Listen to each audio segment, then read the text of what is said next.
Hey guys, welcome to another episode of Never Give Up Podcast, Build Your Legacy. Let's get right into it. You know who we are. We have a special guest today, Mandeep. Hi guys, how are you? Mandeep Kaur, attorney. Yes, she is. Hi, Mandeep. Hello. Hello. Beast, Happy New Year.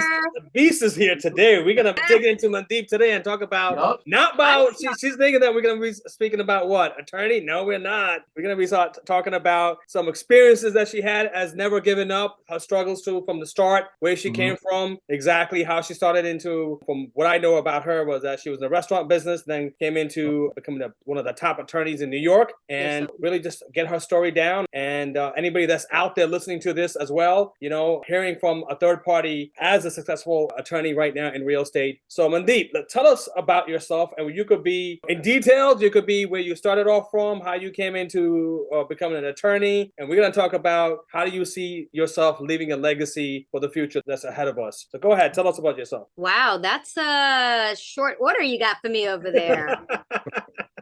So my name's Mandeep Kaur, and I've been an attorney now I started my 21st year this January. I am a child of immigrants. I'm also not first generation. I am born in New Delhi, India, and my parents and I came here in 1987. Not sure if people know a lot of the history, but there was a lot of turmoil for especially Sikhs, which is what we are. And there was a lot of violence. They were killing people, anyone who wore a turban. There was a lot going on. So my parents, within the span of about 3-4 months, decided to pack up. We had a lot of family here. We used to come here for vacations and said, let's go. And we went from a pretty upper middle class family into mom, dad, sister, me moving into a 1-bedroom apartment in Elmhurst, Queens. And that's where I started. I went to junior high school there, went to high school, went to Queens College, but all of that was based, honestly, if it wasn't for the struggles that I saw from my parents. We lived apart for a few months because my dad would be in India and I would be here. And we also saw my mom basically take over all the jobs that she could to provide for us. She was a teacher in India. She had been teaching for 10 plus years. She comes here and they said, we don't recognize your degree. We don't recognize what you've done in the past. We don't do anything. So I'm going to age myself, but my mom used to work the photo booth at Kodak. Back in the day, before cell phones, people would actually have to take a camera, take pictures, and get films developed. And that's what my mom used to do, and go to school at Hunter, get her degrees. And something about her, watching her struggle to do all of that, kind of motivated me to be like, this is completely unfair. I don't want to do this. I don't want this to be what our future looks like, especially since our parents sacrificed so much. My dad, when he finally was able to join us, opened up a little takeout joint, a little restaurant in Queens. And when we were all not in school or doing anything, we would work at the restaurant. While going to school, I held down a full-time job and went to school and law school and held down a job because this is what I thought was needed. Because why were your parents making the sacrifice? We all do everything we need to do for our families, whatever that family structure may look like, but that's why we do it. Very honestly, I don't have a really good story as to why I became an attorney. I have a big mouth, and my dad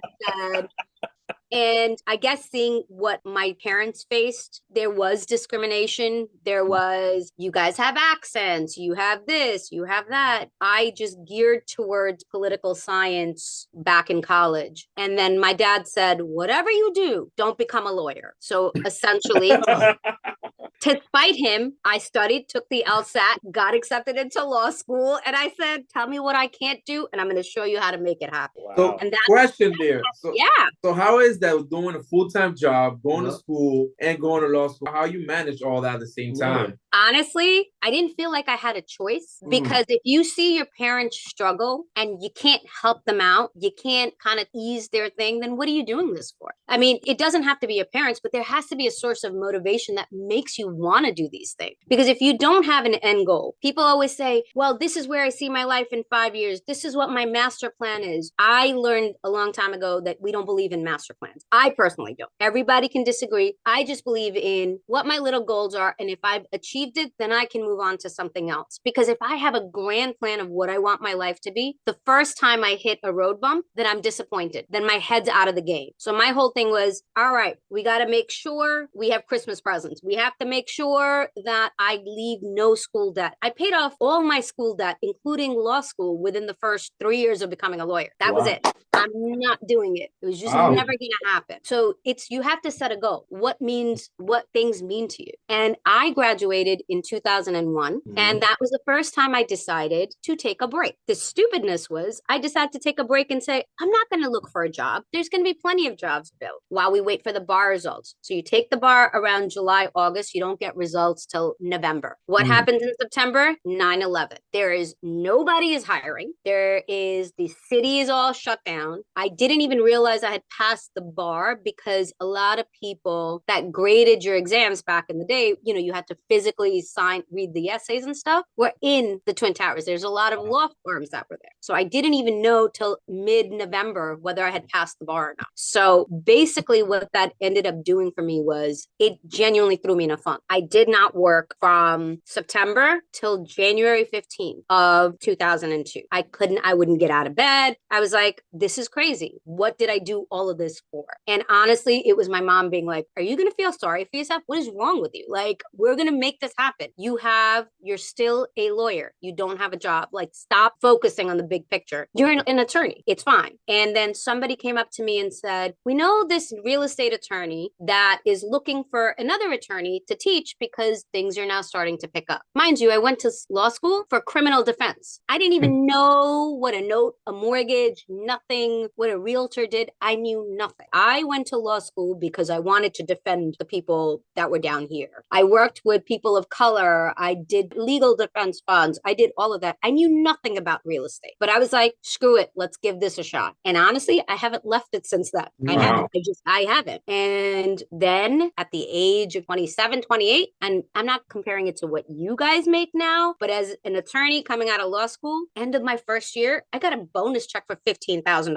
I was like, holy shit. What do I do with this? Like, I didn't even know. I'm like, I'm buying a car. I'm going to leave my mom's basement. I'm going to get out there. And for the next few years, we rode the wave. What we've seen in the last few years is fine. But when the mortgages were really low and people were making all sorts of things, I was a 28-year-old making 80 grand a year and living my life. And then in 2008, boom, the market crashed and I lost my job. And so there I was again. But this time I'm like, no, it's not happening. I used to, you name it, anything related to real estate, I did. I would take notary jobs. I would drive I got a little Honda Civic, got rid of my cute little Audi. I used to drive from Queens to Staten Island to do a notary for $125.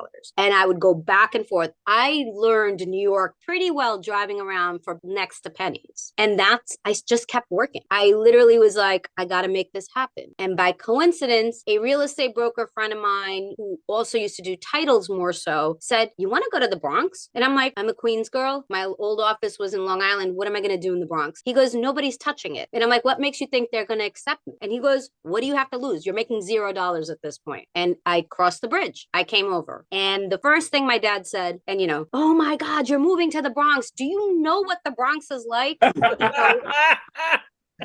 Oh man. And he goes, you're fine. You'll find a job. You're going to make this happen. And he goes, whatever you do, please don't sign a lease without talking to me. And he should know better. He should know better because the First next thing you day did was sign that lease. I signed that lease. I was like, oh, no.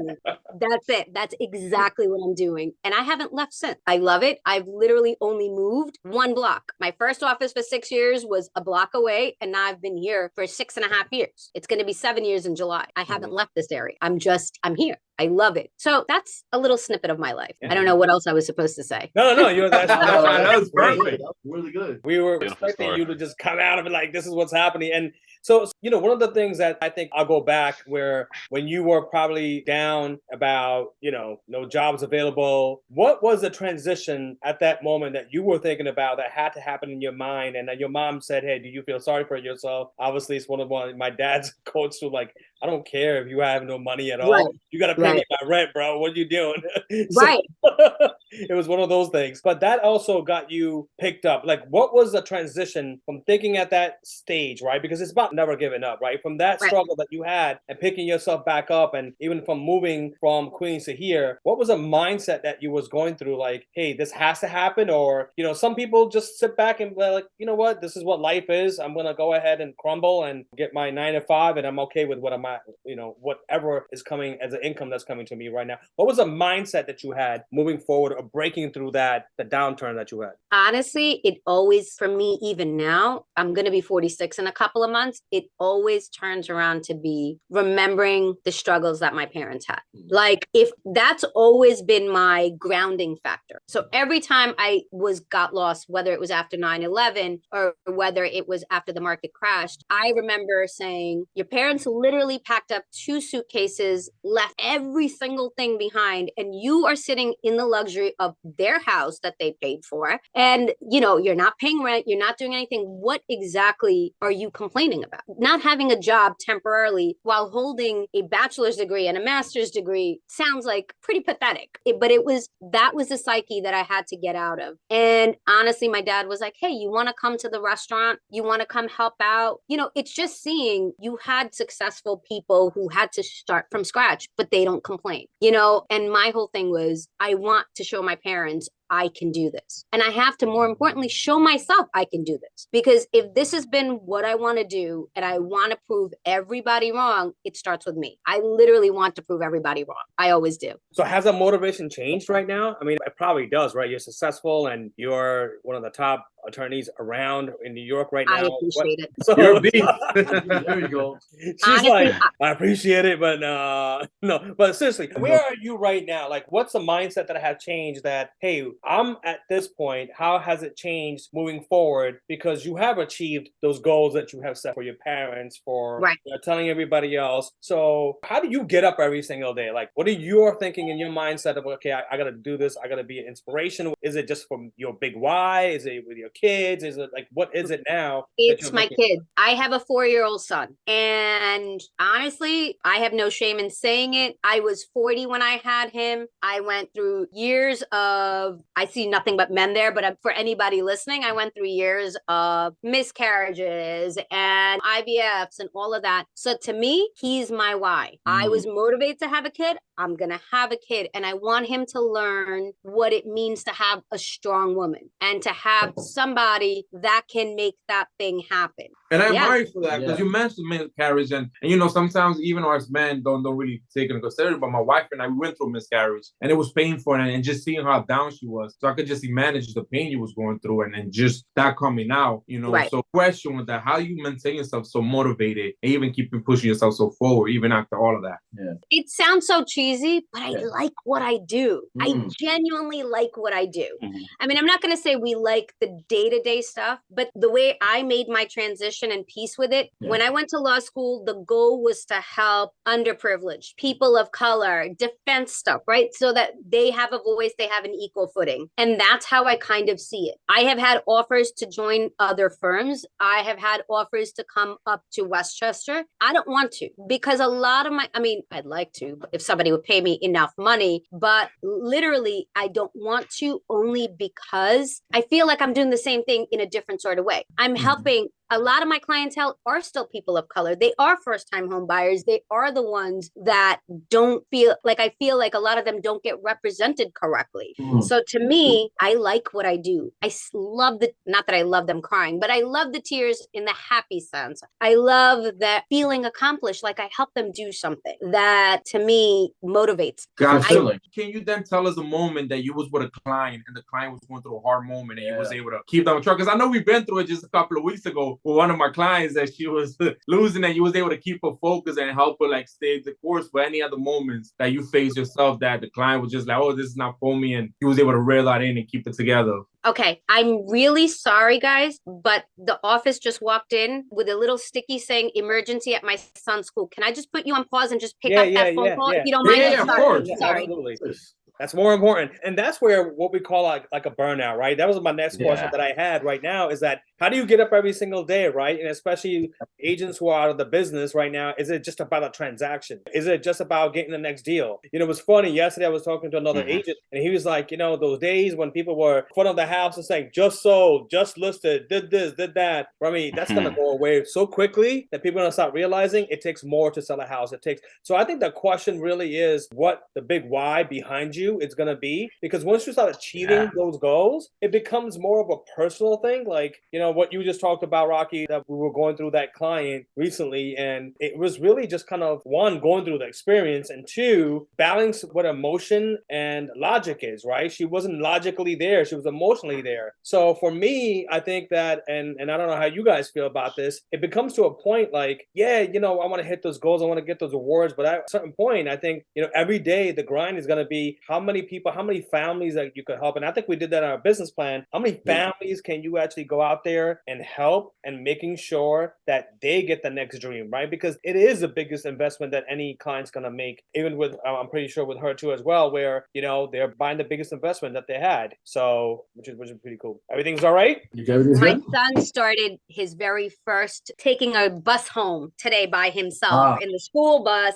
and they were supposed to pick him up at 2:10, and they just called saying we just picked him up. So meanwhile, I'm like, no one's texting me, no one's letting me know he's on the bus. So well, let me tell you, very brave. My wife couldn't even handle letting my son go on the school bus. She's like, you know what? I'm gonna just take him to school and pick him up. I can't do this. I cannot. I've been doing that. Like my mom or a family member has been picking him up this whole time. Just so you know, my mom is going to be driving behind it. I didn't trust it either. She's driving behind it. Right behind it. Make sure. She's driving behind it.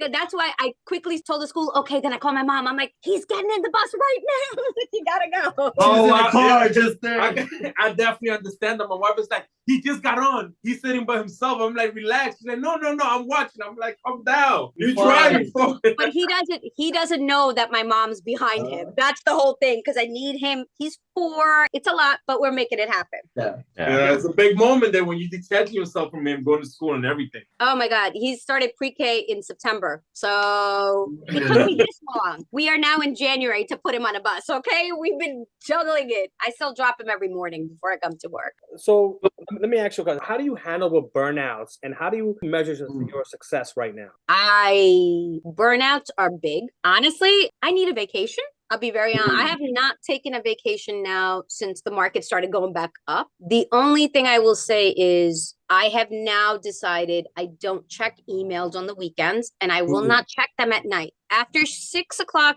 6:30, the latest, or I will check them and do a schedule send so they don't get it till the next morning. But I have actually actively no phone calls, no emails on the weekends, because what I realized is, listen, we all made a lot of money the last couple of years, you know, but what did we sacrifice? Time with our families, our own mental sanity. So it's a little off button. I have decided I'm not going to do it because it's not worth it. I'm no good to anybody, whether it's professionally or personally, if I'm completely burnt out. So that's what I do. I've decided to turn it off. Nice. That makes sense. You have to set boundaries. Yeah. So I know you have a team. How you maintain everybody in your team so motivated and so focused on your goals? Because, you know, we always focus about goals. Rami's always on our case about business plan and focusing to our goals. So your goals for your team, how you focus to keep all of them on track to maintain that pace, and yourself. So the first thing is, I am the first person who walks into the office. I am the last one who leaves this office. I don't care if I'm doing a closing outside the office. I always come back so they see my face, whether it's for 10 minutes, 15 minutes before they walk out, because they need to know everything starts and stops with me. So you don't have a boss that's kind of missing, like, letting you guys handle it. We also, and it's probably not appropriate, but we also have drinking session in the evenings once in a while. Got you for that. Let me know the next one.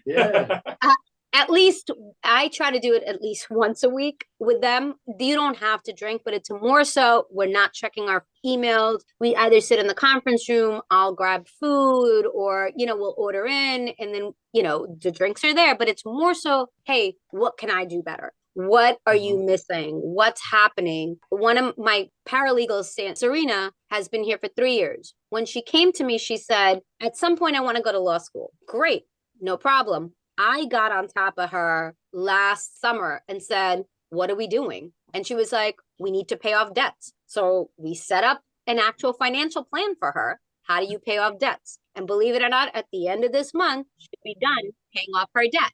Wow. And once she pays it off, now she's going. Now I'm like, okay, September is coming. Start studying for the LSATs. So because to me, I should be a stepping stone. I shouldn't be your endpoint. And that's what I tell both the people that are here. I should be the one that motivates you to want to do something better. I'm like, Serena, go to law school so we can open up a partnership and we can become partners and start another law firm over here that's going to have your name and my name, because again, short-term goals. Let's pay off your debt. Let's apply for LSATs. Let's start studying and seeing what's happening. So I try to tell them the same thing. Let's set short-term achievable goals so then we can see the big picture. Yeah. So now that we're talking about the whole big picture, where's your legacy? What you have in mind for your future? What you want to leave behind? What does legacy mean to you? Wow, we're getting deep. Yeah, maybe I should open up my liquor cabinet now and have a drink with you. Hey, you know what? Do we have something?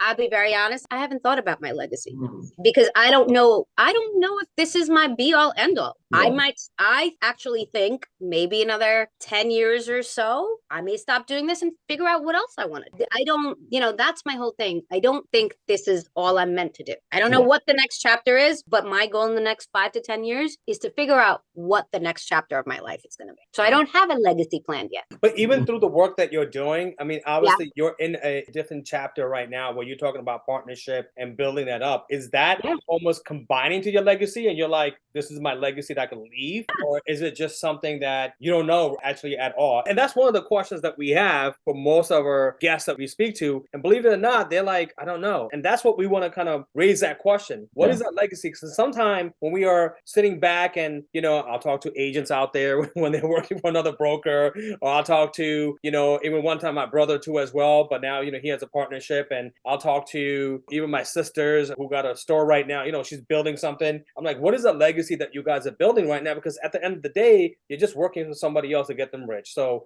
did you have that question in back of your head, or you just working?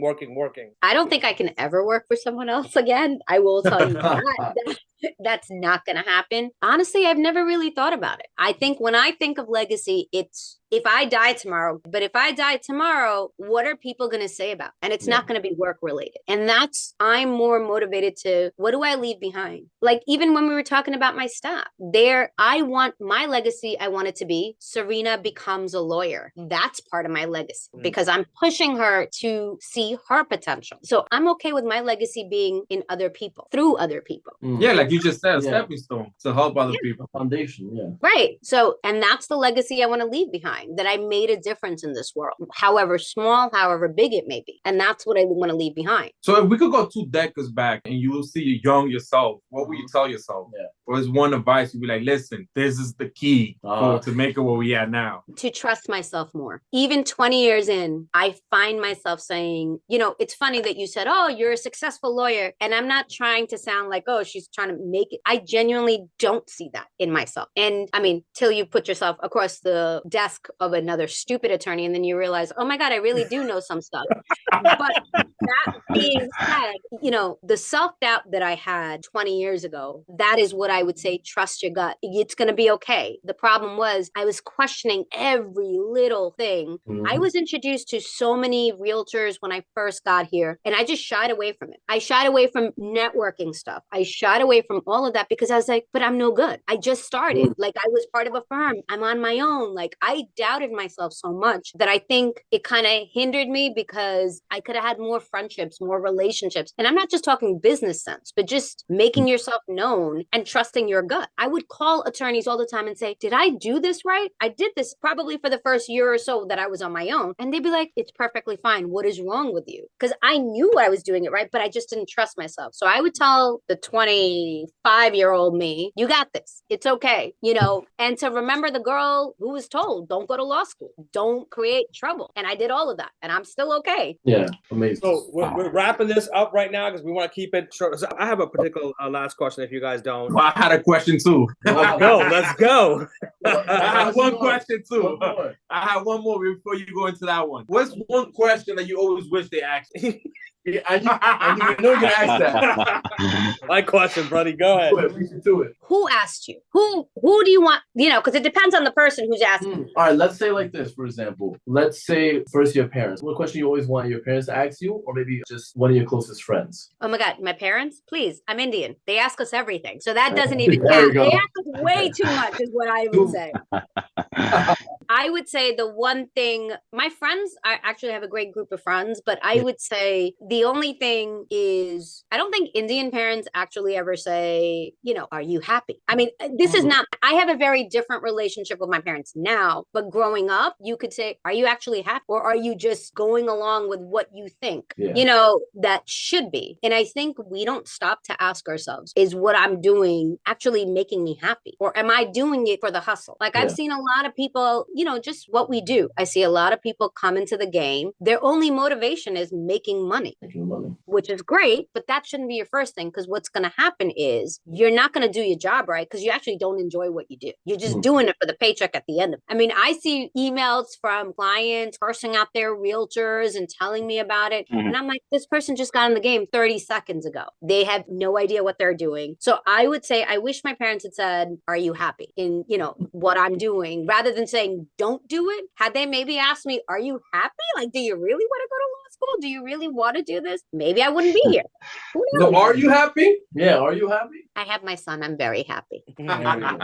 Should he say anything else? I got my son. I'm very happy. Well, that's I'm awesome. a lawyer. We always skate around the questions. You should know that. Right? That's awesome. Hey guys, well, thank you so much for being on Mandeep today. And we got a good insight for who you really are. And I know you were expecting to talk about attorneys, and we could talk about that at any time. We didn't know you on a personal level, but given this podcast could really go back to anybody that's listening and saying, hey, there's a struggle in all of us, and every one of us put a point where it's like, hey, why am I doing what I'm doing right now? Am I happy? What is that point? I'm not going to give up. So this is pretty awesome. Guys, also click below. You'll get her information. And you are in New York mostly, right? You're practicing in New York or Bronx. I'm solely in New York. I go everywhere from Suffolk County to all the way up to Florida, New York. I've gone up to that. Only place I try to avoid is Staten Island. No disrespect, but it takes me way too long to get there and back. And again, she has a whole team behind her, so it's not just her. So you'll get the responses. It's not like she just started out there. So definitely, we've been working together for, I don't know how long, like 10 years now. I think I would have 10 years now. Yeah, 10 years, right? Yeah, 10 years. So over a decade. So I'll definitely root for her, and she's been an amazing friend and a great partner, and just getting those closings done and negotiating too as well. So definitely do that. Any last word, guys? Any last word, Mandeep? Oh, no, Mandeep's amazing, guys. Contact us. Mandeep, it was a beautiful story. I didn't know none of those things. It was definitely nice to hear. Yes, it's like I always tell Rami, it's good to hear people's story, and hearing your story definitely, I hope it motivates others seeing this. Right? It definitely push me and remind me, my minds, everyone, their motivation, which is of course the kids, and also where you come from, which is huge. Right. And I think that was beautiful. You share. Thank you, guys. Very beautiful. Now I see your drive. Awesome. Thank you guys for being on. Keep it up. Stay tuned to the next one. Subscribe, like, whatever you guys see, wherever you ever see this. Let's make it happen. Thank you, Mandeep. Thank you, guys. All right. Bye. Bye.